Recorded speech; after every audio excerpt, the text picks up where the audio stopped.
Yamaha adalah salah satu produsen motor yang memiliki jajaran motor matic yang paling banyak.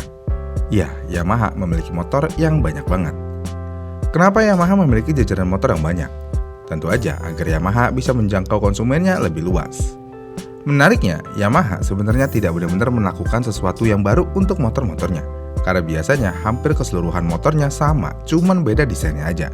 Yang berarti mesin dan kaki-kakinya ya hampir sama. Tapi yang paling banyak sama ini ada di kelas motor matic 125cc. Ada berapa banyak motor matic Yamaha ber-cc 125 yang memiliki mesin yang sama? Jawabannya banyak. Tapi sayangnya, dengan banyaknya lini motor Yamaha di kelas motor yang sama ini seperti membuat Yamaha kebingungan sendiri, yang mana di beberapa motornya akhirnya tidak mendapatkan exposure yang seharusnya. Bahkan terkadang saking banyaknya kita sampai bingung juga nih sebagai customer kalau Yamaha ternyata punya motor ini. Ya, konsumen sampai bingung sama jajaran motor Yamaha saking banyaknya. Dan salah satu motor yang menjadi korban dengan strategi Yamaha ini adalah Yamaha Gear. Motor apaan tuh? Ya, Yamaha Gear.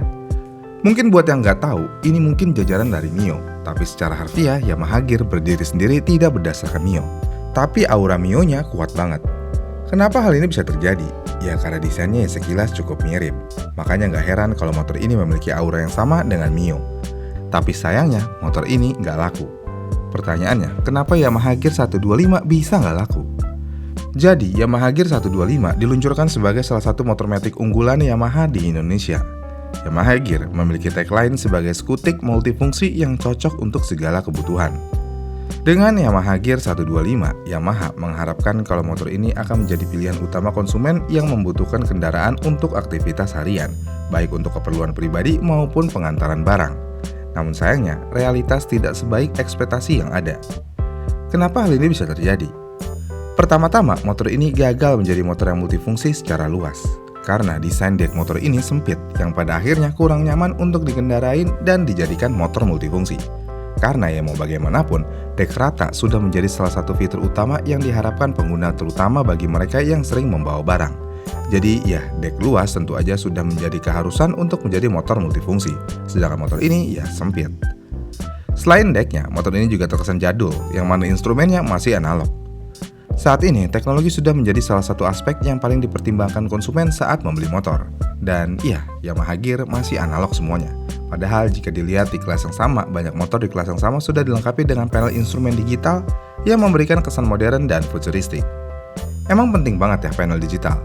Ya lumayan penting lah untuk saat ini, karena mau bagaimanapun panel digital tidak hanya menarik secara visual, tetapi juga lebih informatif, yang mana dengan panel digital memungkinkan pengendara untuk memantau indikator bahan bakar, kecepatan, dan odometer dengan lebih jelas dan akurat. Dan penggunaan panel analog pada Yamaha Gear dianggap sebagai kekurangan yang cukup signifikan. Ya emang sih motor ini bisa dikatakan motor yang murah, yang mana motor ini cuma dijual mulai dari 17 juta rupiah. Ya apa yang mau diharapkan ya dari instrumennya? Punya indikator bensin aja udah bersyukur sih di motor. Jadi ya motor ini dibuat sesederhana mungkin oleh Yamaha untuk menekan cost agar harga jualnya bisa ditekan habis-habisan.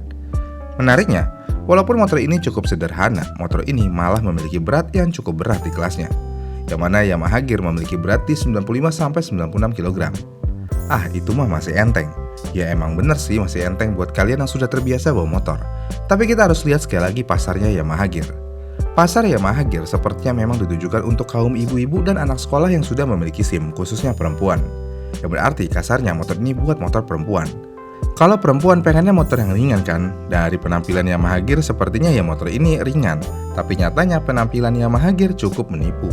Karena motor ini sejatinya paling berat di kelasnya. Yang pada akhirnya pengendalian Yamaha Gear akan sedikit lebih sulit jika dibandingkan motor lainnya yang memiliki bobot lebih ringan. Dan hal ini bukanlah hal yang bagus untuk pemula apalagi untuk ibu-ibu. Jadi ya, kalau ada ibu-ibu yang baru bisa naik motor, terus motornya Yamaha Gear, sebaiknya kita menghindar. Karena itu adalah hal yang sangat berbahaya bagi kesehatan diri kita sendiri. Selain itu, dengan berat ini, tentu aja membuat Yamaha Gear seakan-akan kekurangan tenaga. Dengan mesin yang cuma 125cc yang biasa aja, dan bobot segitu, motor ini terkesan sedikit lemot. Kenapa bisa? Ya karena motor ini seakan-akan kelebihan beban. Selain lemot, pada akhirnya motor ini juga bisa dibilang lebih boros bensin. Jadi ya, faktor berat di motor banyak pengaruhnya. Kemudian selain berat, motor ini juga memiliki ground clearance yang rendah alias cukup ceper. Ground clearance atau jarak terendah dari tanah adalah aspek yang sering menjadi perhatian bagi pengguna motor di Indonesia. Dan Yamaha Gear 125 memiliki ground clearance yang lebih rendah dibandingkan beberapa pesaingnya, yang bisa menjadi masalah saat motor ini digunakan di jalan bergelombang, melewati polisi tidur, dan lainnya. Tahu sendiri kan, polisi tidur di Indonesia kayak apa? Setinggi harapan orang tua. Baik lagi sih, untuk pemula hal ini tentu aja sangat mengganggu. Namun di luar masalah teknis, salah satu kendala terbesar Yamaha Gear 125 adalah strategi pemasaran dan positioning produk yang kurang efektif. Dalam industri otomotif, penting bagi sebuah produk untuk memiliki identitas yang jelas dan menarik perhatian segmen pasar tertentu. Yamaha Gear 125 diposisikan sebagai skutik multifungsi, tetapi konsep ini tampaknya kurang berhasil diterjemahkan kepada konsumen oleh Yamaha. Karena pada akhirnya banyak konsumen melihat Yamaha Gear sebagai produk yang tanggung, tidak cukup menonjol dalam hal desain, teknologi, atau performa untuk bersaing dengan produk-produk lain yang sudah mapan di pasaran. Sebagai contoh, Honda Beat dikenal sebagai skutik yang ringan, ekonomis, dan cocok untuk pengguna pemula ataupun expert. Sementara itu, Honda Vario 125 memiliki reputasi sebagai skutik dengan fitur premium. Yamaha Gear di sisi lain tidak memiliki daya tarik yang menonjol sehingga sulit untuk membangun loyalitas konsumen. Jadinya, motor ini tidak memiliki kelebihan apapun selain murah.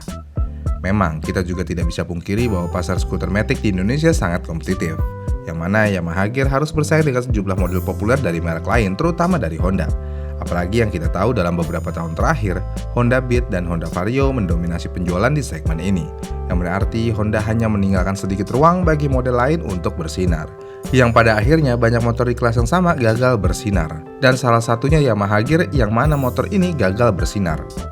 Yamaha Gear adalah motor murah Yamaha yang pada dasarnya memang tidak memiliki hal yang spesial. Jadi sebenarnya nggak mengherankan kalau motor ini akan kurang laku dan bersinar, karena ya nggak usah pakai lihat spesifikasi detailnya. Jika dilihat dari desainnya aja, motor ini seperti tidak memiliki identitas pasti, mau sporty atau mau kemayu, seperti motor retro klasik lainnya. Yamaha Gear memiliki garis desain sporty di bagian depan, tapi bagian belakangnya membulat. Jadinya desainnya agak kurang bisa diterima oleh masyarakat Indonesia. Dengan Yamaha Gear ini bisa membuktikan kalau harga murah aja walaupun menggunakan mesin dan teknologi yang sama dengan produk lainnya di lini yang sama, tidak membuat motor tersebut bisa laku gitu aja.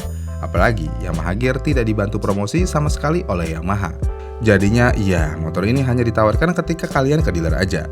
Mending motor ini aja mas belinya, harganya murah tapi bagus. Ya kurang lebih gitulah apa yang akan dikatakan mbak-mbak sales motor untuk menawarkan motor ini. Iya kan? Gimana nih menurut kalian tentang motor ini? Komen di kolom komentar di bawah ya, dan sampai jumpa di video selanjutnya.